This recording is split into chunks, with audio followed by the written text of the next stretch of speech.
pump up the volume because, you know, public pressure means something in a democracy, and we need some help here. Southwest Florida Congressman Curt Clawson pushing for a permanent fix to the problem plaguing our coast.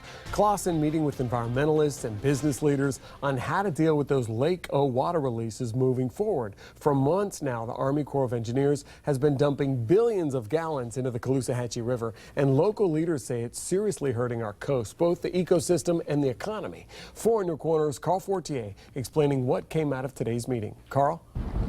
Well, conservation leaders say they're encouraged by their talk with Curt Clawson and say they believe he's doing what he can to help solve the crisis of the water releases. But with the brown water having a disastrous effect on tourism and ecology in the Gulf, the fixes won't be easy.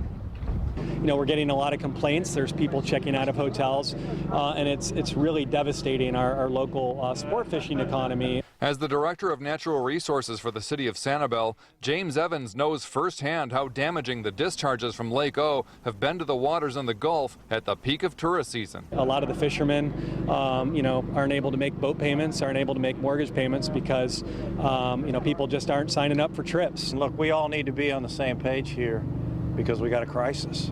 Evans liked what he heard in a meeting with Congressman Curt Clawson, who has introduced 3 bills that could put an end to the water being released from Okeechobee. I say this year, for the first time, let's get a permanent solution and let's get the political willpower from our folks, from our fishermen, from the people that live off this, so that we don't leave this problem for future years. He says public pressure is crucial to get the government to step up by spending money to improve the Hoover Dike, but more importantly, buying agricultural land from U.S. Sugar to move the water south into the Everglades. The state could also purchase the land, but Jennifer Hecker of the Conservancy of Southwest Florida says whoever buys it, it needs to happen soon. Oh, we're absolutely supportive of sending the water south. That's really the only permanent solution to stopping the discharges to the Caloosahatchee River and estuary.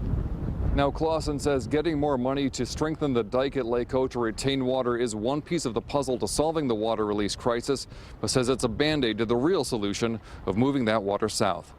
In Bonita Springs, Carl Fortier, Fox 4, in your corner.